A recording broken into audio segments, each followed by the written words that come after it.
There we go. Now we're live for season 3 of Lindemann Outdoors Podcast. I'm in a new location. Jeremy's not. He's back in his dungeon. In the studio. I'm in a studio in progress. My wife did not approve of my old studio, so now here we are. Start this podcast, I'd like to demonstrate some winnings that we've been doing. Just want to show that off for the world to see. No comment on that one, Father? What do you want me to say? Congratulations. Congratulations. Good job. Let the world know that I beat you for the ASA champion in the men's 30 division Did that day. that day. But no, we've been busy this summer. We're back in it. What do you want to dive into first? You want to dive into archery? You want to dive into how fishing's been this summer? Which The water, it's been hot. Fishing's been mediocre at best, so there's not a lot to talk about there. It's been a hot summer. Too hot. In 90s, almost 90, 90 and above most of the summer here. So it's been water can cool down before the fishing gets going again. And I don't know. It's been stormy. It's been still caught plenty of fish. Just it's a kind of got to move through the, for a while there. The spring fishing was casting a lot of plastics, and then that kind of slowed down, and then I had to go to a slip bobber with leeches. And that was doing pretty well. Did some bottom bouncers with crawlers, caught some walleyes that way. Trying to, kind of got to move with the seasons, move with the weather patterns, and I'm definitely looking forward to some cooler weather. And I think fishing's going to pick up, and then also, for bow hunting as well. Yeah. We're 2 weeks away from the archery season here, and right now highs in the 80s, and mosquitoes are thicker than they about carry you away. Quite sure I got malaria and snile and everything else from putting trail cannons out. So it's been a winter. So I'm looking forward to fall. You said we've been shooting a lot of shot a bunch of 3D this year. Yeah. No, we were shot some ASA shoots. We shot shot the Bow Hunters Rendezvous, which was an awesome tournament. Yeah. We got 6 overall out of 120 some teams, so I was pretty happy with our performance there. Even though we both kind of shot terrible that day, had some equipment failure, had some just mental mistakes. We were both trying to learn a new sight tape. Literally, both of our sight tapes were 12 hours old. Yeah, I mean, you were trying to learn a new bow.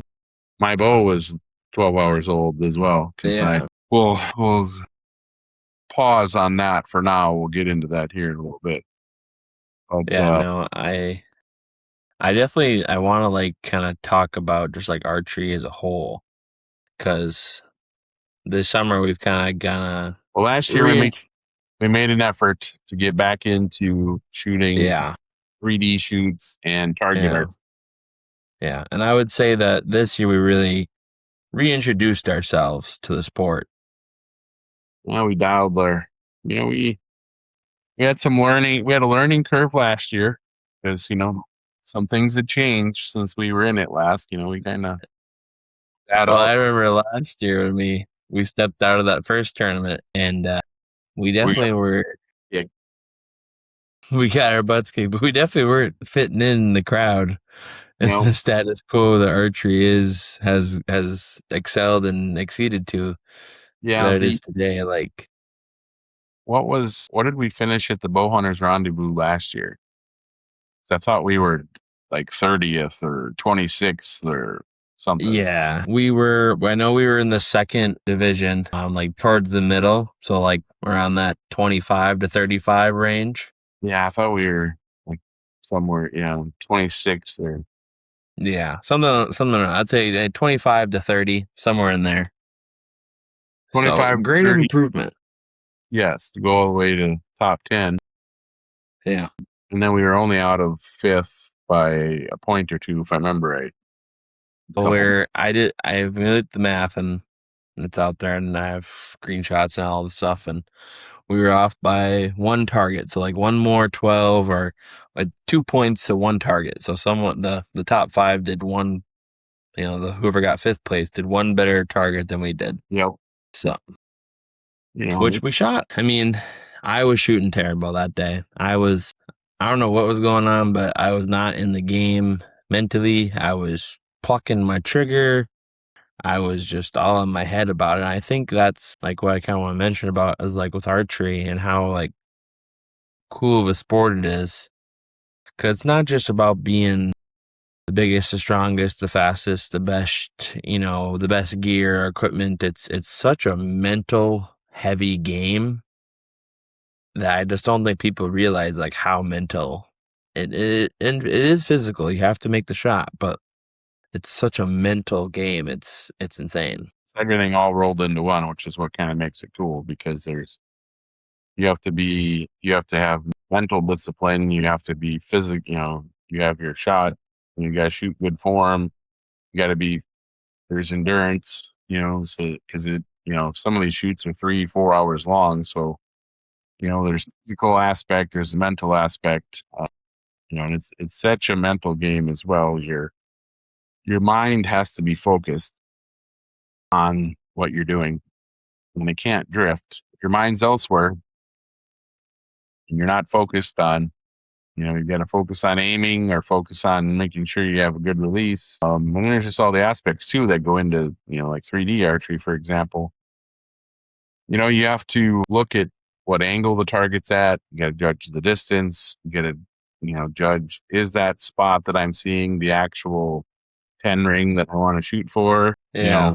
Where it's at on the animal, Yeah. Like everyone knows who's in the sport, like the javelina target in 3D archery, that javelina is everyone's least favorite target because that thing's just covered with spots and then it's a black target. So it's hard to see the exact rings. And then what I hate about it is like not that specific target, just like anything with spots, jaguars, leopards, whatever, the hyenas, whatever, is that you'll be looking at it through your binos and you're like, yep, there's the spot. You range it, you're good. You set your sight tape, you look through one more time, you're like, okay, there's my spot. And you go full draw and you go, oh no, well, where the heck did it go? Yeah. And then it's just like, sometimes you just gotta make the shot. Right. You just gotta shoot where you think it is, hope that it's there. And then you hope your arrow hits where you're aiming, and then you hope that was the right spot where you shot it. So for the people at home that don't know what a sight tape is, one of the things that they've changed since we shot archery 10 years ago was the bow hunter class, you're allowed to have a movable sight. So with that movable sight, you have basically a little pin indicator that you turn a knob and it moves up and down. Look at me, I just have visual aids right here. And so you get these sight tapes that'll match to the speed, and then you can set them for whatever distance your target is.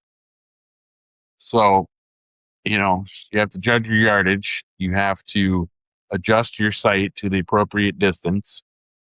And then you have to, perform, you have to shoot your form. You have to execute a flawless shot where your release is good. You follow through, you don't move, all these things, and then you got to make sure your bow's shooting good. And your eyes are working, and your arms are working, and your brain's working, and and your back's working, and you need, on the days when you do well, everything comes together. Your mind's in the right place, your body's in the right place, the weather, the wind. I mean, there's just all kinds of factors. And that's the other thing too, is that we shot in some hot weather. I mean, we shot that Everett shoot, which I don't know. You're gonna put that video out eventually. Soon. I'm working on it. The world's toughest 3D course is, steep hills, up, down, through the woods. And cross river bottoms. Yeah. The only knock on that course is it wasn't marked real well, so you got a 50-50 shot of catching an arrow. If it hits you in the vitals, does the person get to put down a 10 on the scorecard? That's just what I know. Well, it depends if it was a hard or a long. They'd have to put a 10 or an 8. 10? You mean I'd hit you in the 10 ring, right in the bumper? Yeah. Does that person get to score, even though they No, it'd be a 0 because they missed the target. Yeah. That's the other thing is the heart is a 10, the outer lung area is an 8, and then the rest of the body is a 5. And then in pants?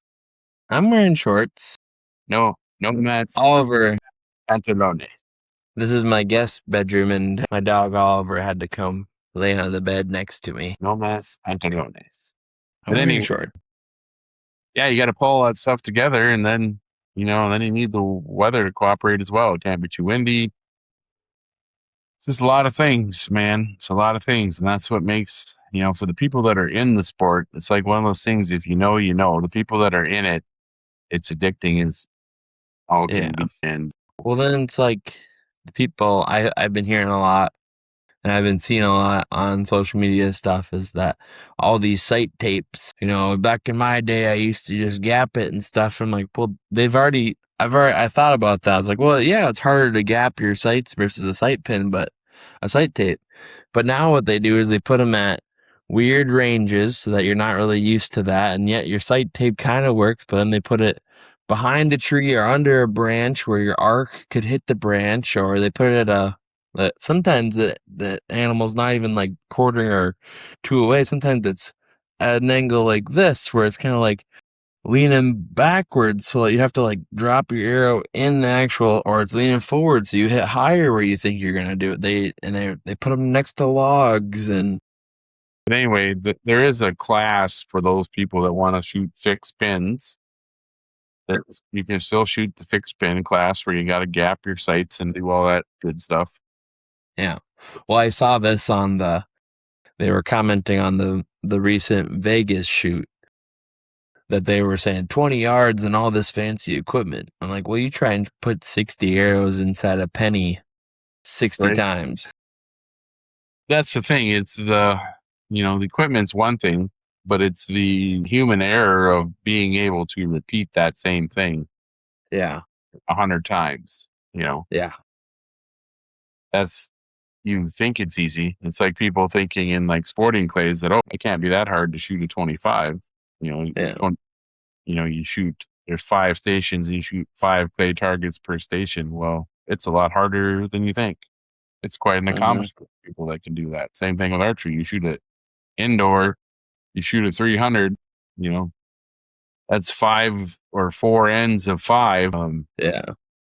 It's not easy to do that. It takes a lot Especially of if you get like a 60X or a 30X. Yeah. In One Vegas, but like, mental mistake and it's over with. yeah, no, I think it's such a crazy sport that like, I was thinking about this the other day, that it's crazy how many sports are there with such large, not audiences, but like people that are compete in the sport and do the sport and watch the sport.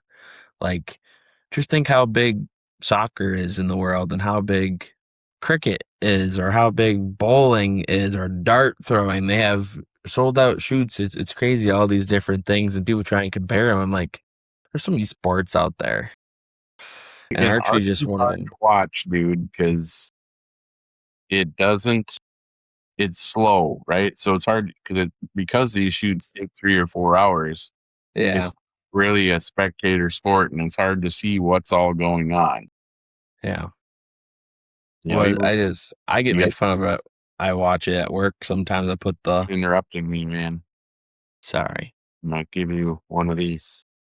The I'll business. drive for your You 3 talk. hours, and Then you be quiet, and then you let me talk, and then I be quiet. Let's you talk back and forth. Nobody cares about you, Jacob. I'm the star of the show. Everybody knows this. sure. But anyway, back to archery. Not gaining, but at the same time, try to go to a tack shoot right now. Oh my 5,000 gosh. points. So it's definitely popular in the right niche groups. No, I think the sport is going a very interesting trajectory, on how it's like it's growing, but it's also kind of staying this kind of quiet sport. And like, you can be like Levi Morgan, Brody Turner, Paige Pierce, like some of the world's best shooters out Nobody there. knows who they are. no one knows who they are, but you put them around some archer people, they're like, oh my, oh, did you just see who that was? Like, it's crazy how famous you can be without no one in the world knowing who you are. Levi Morgan's like Tom Brady, but Yeah. twice as many championships. Yeah. Wrap that around your head. He has 14 world championships, I believe. Yeah. Or Kyle Douglas and yeah, nobody knows who that dude is. Yeah. Or that Swedish guy, I think his last name's like Eriksson or something, that he wins all the gold medals. Yeah, it's a crazy sport. Mm-hmm.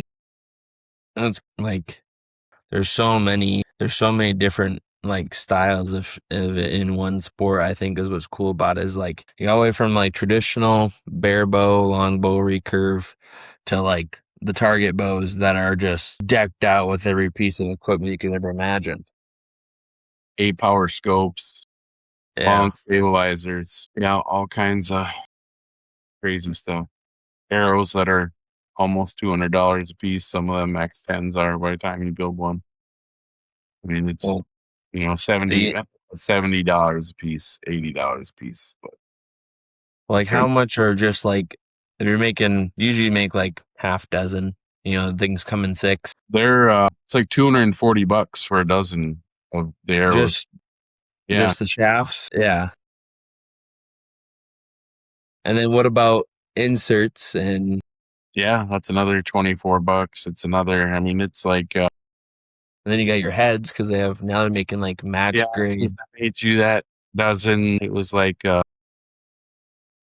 40. It was about 200. Well, for 6 arrows, like $200 and some by the time you're all done. So yeah, it's not. That's the other problem, is it's not cheap. That's why we all have to go to work tomorrow. It's really fun stuff. Yeah, but that's why at the rendezvous when they were doing that iron buck shoot, some ballsy guys out there. Yeah, especially if you had some. The trouble is you can't just use your old arrows either, because they're not going to hit right. Right, they won't hit right, because our arrows are, we're shooting 500 grain arrows. The reason we're doing that is so we can, stay under the speed limit. We got to be around 280 for ASA shoots. So they have a speed limit. Because if your arrows are really fast, it's hard to miss. So that's why rifles are so accurate, because take away that. So distance judging isn't as critical. Same thing in archery. But I mean, it's, you're shooting a little heavier arrows as we keep that speed. But so you can't just use, and then our sights are calibrated for that grain of arrow at that speed. Mm-hmm. So you just can't grab another arrow and think it's going to hit where you want it to, because it won't. Yeah.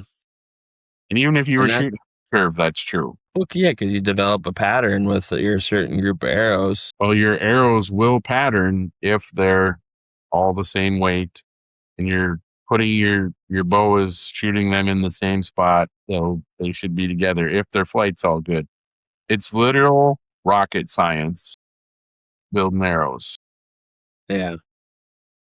And I think that's one of the things that certainly through the years, one of the things that gave us an advantage, especially, we're catching up to the people now, but years ago, we were building, I was building some arrows that it's very, I don't want to give away my secrets, but we were building some arrows that were giving us a competitive advantage.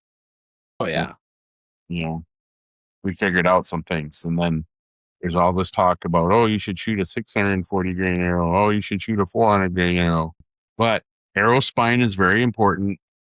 I've built thousands of arrows trying to get the perfect flight but we have long draw lengths. So our bows, we can get more speed out of a bow versus a short person. Mm-hmm. No offense, shorties. But have you, sorry to interrupt, but have you seen there's a new crazy hot matrix. There's the bow poundage to manlyhood length matrix. Have you seen this? I haven't. But basically, the heavier your bow poundage goes, the heavier your bow poundage, the less manly. Yeah, the shorter you are. which is it's a funny thing where it kind of, as your draw length gets heavier, your overall. I thought that was a pretty funny thing. And then the best part is the guy who made it went on the elk shaped guy's podcast, which like the elk shaped guy will admit he's like I'm short, whatever. Like he's okay with it, and then he's like, I'll have to put the clip up here or something. But the guy was like, "You're short, you're an angry guy. You're a short angry guy." It's just rage baiting him. You're a short angry guy. You have a 90-pound bow. We get it. Your wiener small.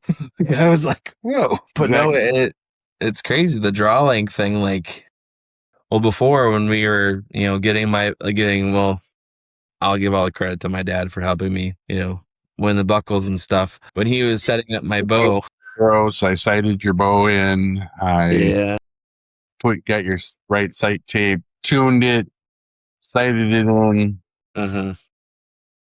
Hey, it's not my fault. My dad's cooler than your dad.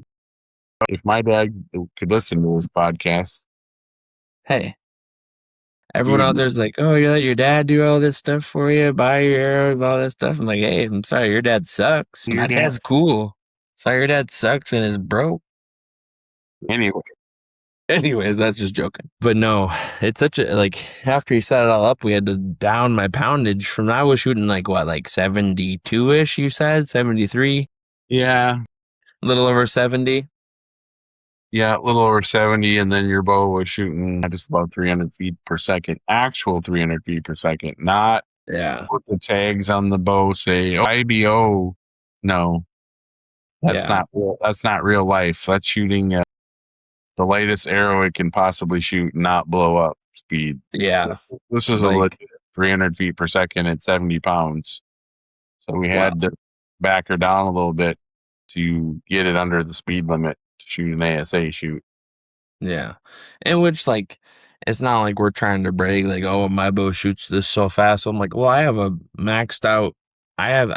Luckily, I don't have any longer draw length than I have now because I'm shooting the max draw length they make. Yeah. So I just have physics on my side. It is what it is, right? So you got to account for that. But, you can shoot, I think you're shooting 65 pounds now and 282 feet per second. Because you're allowed within 3%. So actually, I think you're 277 is where I had your sight tape at. You're at 277. Yeah. Mine's at 280. Yeah. So I've been trying to play with that a little bit. Which I think we need to discuss the huge elephant in the room is you switched bow brands. I did. You're no longer a PSE guy.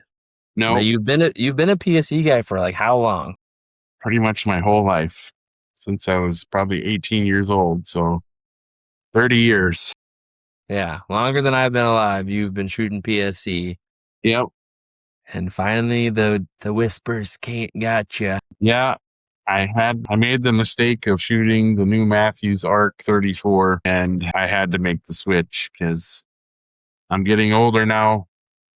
And that bow just draws so smooth and is so fast and so forgiving.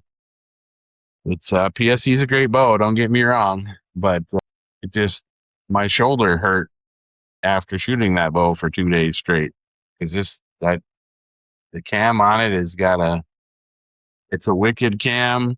It's super fast. It's super accurate, but it's got a little bit of a rough draw cycle. We're just going to call a spade here. It draws beast. You got to be a full-on lumberjack like you to pull that sucker back. And well, PSE doesn't even like advertise it like, oh, it's so smooth to draw. They're like speed kills. Yeah, that's the thing is we're putting arrows through stuff. Yeah, they're super fast bows, super accurate. I killed a ton of bucks with a PSE. I've shot a lot of high scores. They're great bows. But it kind of goes back to you got to do what's right for you. Mm-hmm.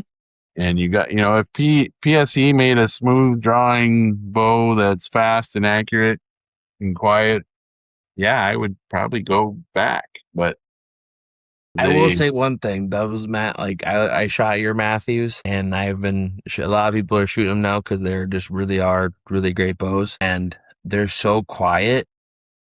Like I thought my bow was pretty quiet when it came out. I'm shooting the Evo 34 Evil, which is I don't know, it's like a 5-year-old bow now. Evolve. Anyways, whatever. I'm dyslexic. It's not my problem. It's just that Matthew arc is so easy to shoot. Like that's the best way to describe it. Like you just drop like you don't it's like pretend, and he was shooting heavier pounders than my bow. Yep. And it seemed like I was pulling back a Genesis toy, learner bow you learn in elementary school. It just rolls back like nothing. Yeah. And it just holds. Yeah. It just sits there. Yeah, the wall is just stupid when it falls And off. like Rock. And like your PSC carbon, the wall was like I felt even like the whatever that is. What I forget what it's called, the let off. You couldn't creep. Yeah, it was even at 80% let off. You can't creep a millimeter, and that thing's gonna rip through your hands. It just felt scary. Like, oh, this thing's gonna it's a cannon I'm holding. It's ready to go. With the Matthews, you're just like, la da dee, la da da. Let me take my time. Well, what I've noticed too is like, people talk about your pin floating around as you're trying to aim. I pull that Matthews back and my pin is just. Yeah, it just sits there. It just sits there. So that allows me to be able to hold it there, execute my shot. The bow doesn't move. It's quiet. I mean, it's crazy. Yeah. It's talking to me, and I feel like I'm the last guy. I feel like I'm in the scene of The Matrix when Keanu Reeves is fighting all the different clones of the same dude, all like 200 of them. Just the last PSE guy standing, and compared to Archery, just fighting all these Matthews guys. And it's the worst part is it's talking to me like the Green Goblin, the mask talks to Norman Osborn. He's like, "Weak, you need me." Yeah. Defeat Spider-Man. Well, when you see all the people standing on the podium and they're all Matthews shooters. Well, that's the one thing is like when you see like it's not enough just to see the top shooters in the world all switch to Matthews at the same time. Yeah, there's something to it. But even the local guys, Hoyt's right there too. There's a few people, but I think the Hoyt shooters would shoot even better with the Matthews, but that's just me. Yeah. Good too. I mean, and Bowtech, they don't make a bad bow anymore. They really don't. But it's about getting a bow that fits you. Yeah.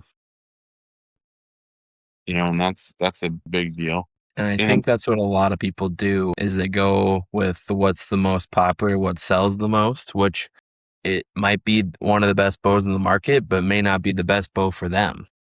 Right. You gotta, if you're gonna, you need to go shoot a bunch of bows because especially if you don't know what you need. Like me, I knew I needed a smoother drawing bow because I was just struggling to pull that one back and to hold and everything. And it's just, I got a bad, like, I don't want to say my shoulder's bad, but it's not, I've injured it before. I had one year where I had to switch down. I tore my shoulder up. So I had to switch down to, I hunted for 50 pound, a bow at 55 pounds for a year. But, and then also when it's cold out and, it just, I don't know. The smooth draw got me. The smooth draw sucked me in. And then once I shot it, I was like, well, I'm hooked. So, yeah, it does. It feels nice when you shoot it, which it's tough because like my bow, obviously I'm winning with it. It shoots good. I don't even like, it feels wrong to even look at one because I'm like, I feel like I'm a traitor to my bow. My bow's done good for me so far. So it's like, oh no. But like you said, they don't make a bad bow. Like Bear just came out with a brand new competition bow. That thing looks sweet. It does. Yeah, Bear's a good bow. Bowtech's a good bow. I heard Bowtech got a new president and like everyone's pretty pumped about it because this guy's like a super genius or something. So he's like, I'm changing everything and we're going to make some way better bows, which I don't know. I haven't heard anything bad about Bowtech ever. No. And I think everybody, they all kind of, feed off of each other as well too. They, one of them comes out with something, then the next bow company is like, all right, how can we improve on that too? Yeah. What can we do but Yeah, I didn't think they could ever improve compound bows. I thought, we're at the top of where you can get, and they just keep making them faster and quieter and smoother. And Yeah. yeah, it's crazy. But there's a huge difference between a 2026 bow and a bow from the early 2000s. Oh my gosh, yeah. I feel like just like the limbs, like not much has changed for risers, I feel like. Yeah, there's only so much you can do with those, but But the they limb got, technology, yeah, the past parallel limbs or depending upon the bow, some like them parallel, some like them past parallel. They figure it out for what combination you're trying to get. But yeah, it's just crazy, crazy good. well, like, I don't know if I'm wrong on this, but isn't your bow like one of the things that you can adjust your cams without using a bow press? Yeah, you can. So like you paper tune your bow. If you got a slightly right tear, you can go adjust on the limbs. You can actually turn the screw that fixes your cam lean and basically fixes your timing, and it'll find exactly where that sweet spot is, and you just dial it right into bullet holes. I mean, and I wasn't a paper tune guy before, but my buddy Steve Powers, he was building a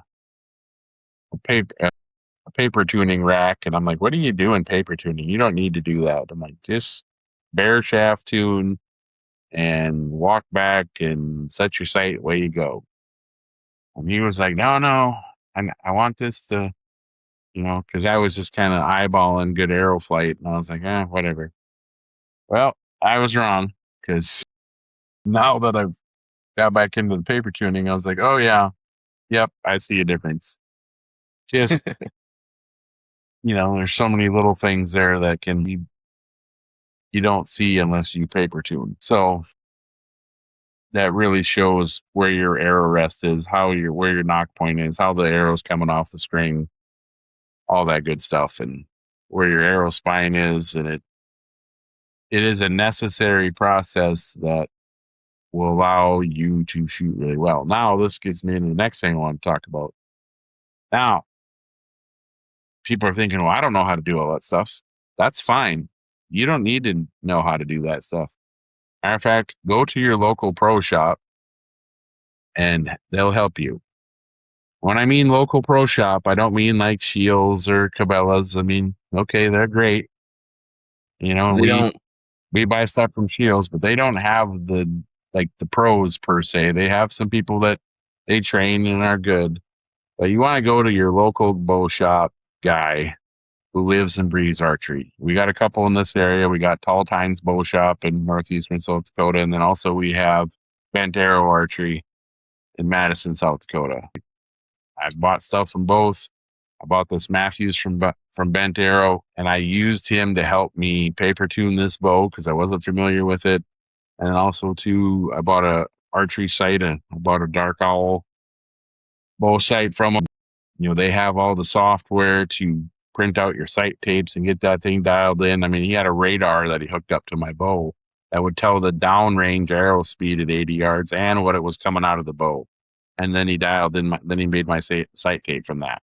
I mean, Yeah, insane. just stupid. Just Insane. Yeah. Help me get that bow set up to me. Told him what I wanted, grip, everything. He did a great job of doing that for me. And the guy at Philip at Tall Tines, he'll do that same thing too. So use your local expert. yeah, They'll build that bow for you. I do a lot of stuff myself, but I just wanted to I needed to learn some more of the new stuff because I've been out of it for a while. And then also I wanted to, have somebody help me just to double check me. And then also, they have equipment that I don't have. yeah. Draw boards, shooting machines, this radar, the sight software, all that stuff. I mean, I'd have to spend thousands of dollars to do that. Well, you can go to your pro shop for 3 hours. They charge you $200 and you walk out of there, Just dialed. Yep. I mean, you went to Ben Arrow and got your bow set up. Less than 24 hours later, you went and shot the Rendezvous, and you were killing it. Yeah, it was pretty insane. I mean, it was just it was set up to me, and like I said, we got that sight tape dialed in for the bow for the arrows I was shooting. I did all our tuning, helped me out. So when I left there, then that bow was set to me, and I was ready to go. Yeah. So that No, was it's a huge shout out to them, and go see them. Go see your local pro shop. You know, there's like I said, they're in Northeast South Dakota, this half of the state. If I was on the east half of the state, I'd either go see Mike at Bent Arrow or go see Philip at Tall Tines. You know, yeah. I'll help I mean, those guys keep those guys going. they work on bows every single day, and they see multiple different types of bows, multiple different types of people. So And they just right, and they bow hunt, they shoot tournaments, they eat, sleep, and breathe archery. You know, it's that's the thing. and they're really good people. Just like Mhm. just by themselves, they're great people. Yeah, They're very and it's friendly. yeah, same thing. And we're gonna try to get them on the podcast, interview them, talk about what they do. You know, but they makes a big difference. And same thing with when you buy a rifle.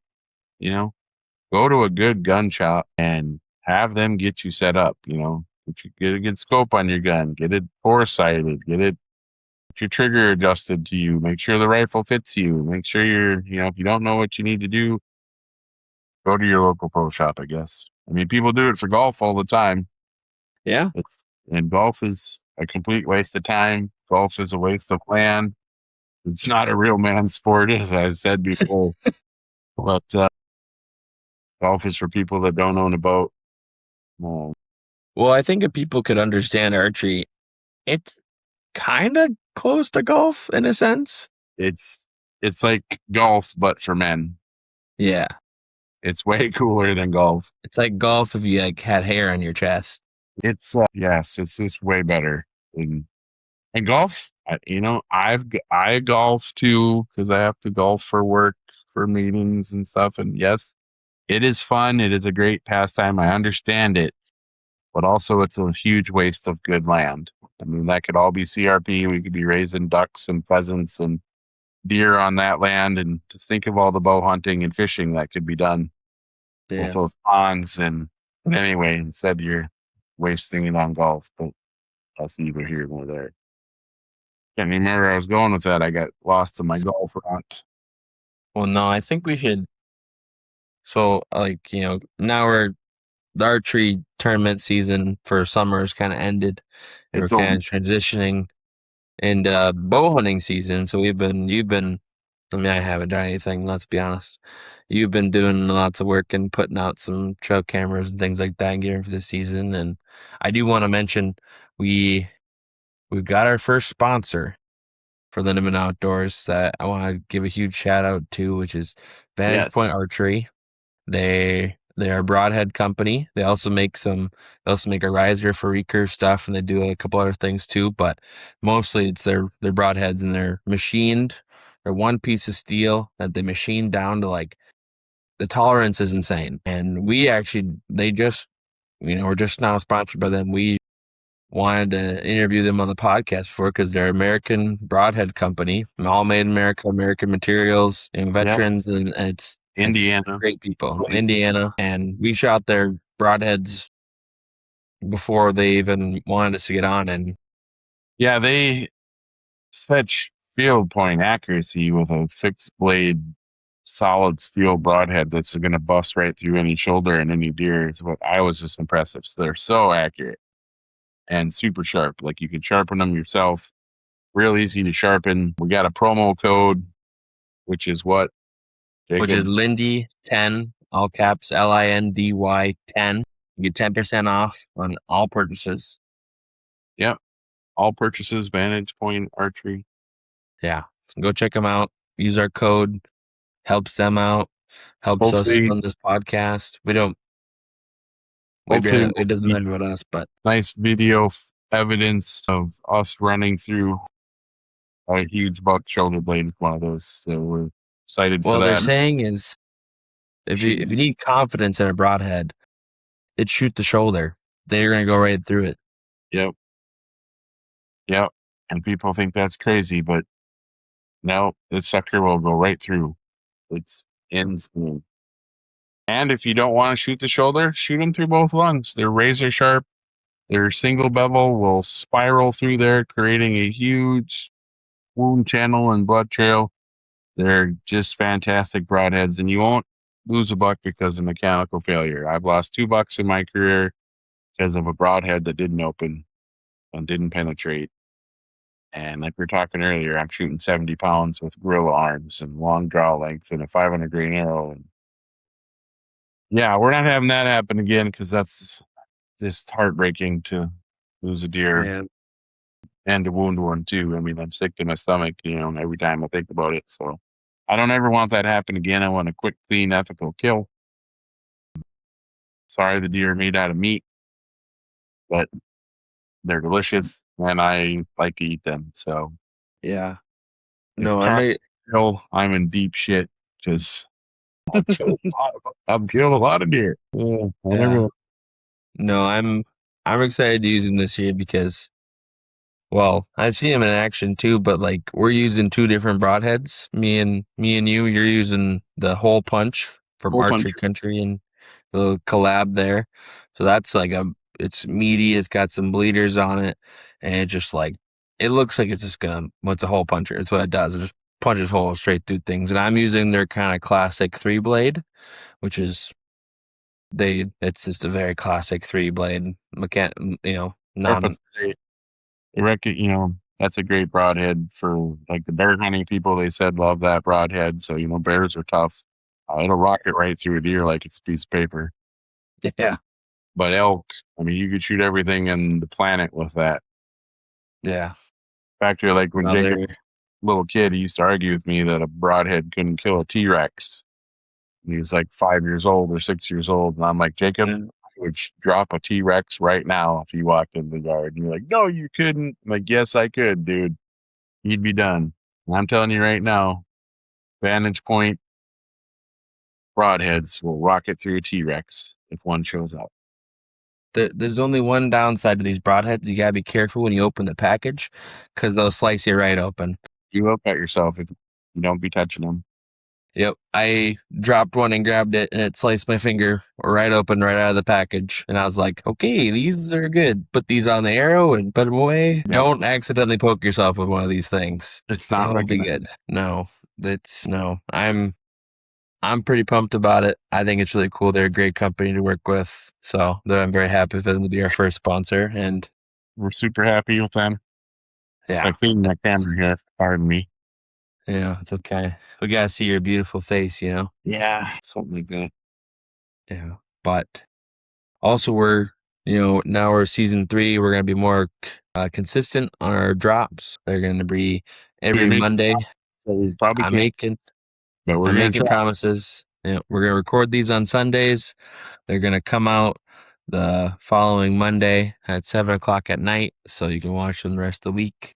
They might be a week behind, but we'll do our best. We're going to try and keep up, and we're going to have some videos come out too as we get them. Some 3D, we'll have 2 videos I'm working on right now, 3D tournament stuff. And then we're going to take you along the fall season, hopefully It's good. If not, you will see very little or very little. No, you'll hear about it either way. So yeah, the podcast will continue, but anyway, we should probably wrap this up. Yeah. We've been going 48 minutes already. I don't know how. I know. Goodbye. How we can get going about archery, but I'm going to keep trying to fight the whispers in the dark to stay on the PSE side of things and not go to the dark side, even though they're pretty cool. It's like the cool kids, peer pressure. It's hard. Got me. Yep, it got you. When you just shoot one, it's like, oh, that felt good. I was shooting a tournament with our buddy Dustin Poor, and shout out to him. Yeah, and he's a hell of a shooter. Yeah, lights out. He's like, here, you should try this. You look like that, though. It's hard to draw. I was like, okay. So I shot his, and I was like, oh. No. Please. Break out the checkbook. Mm-hmm.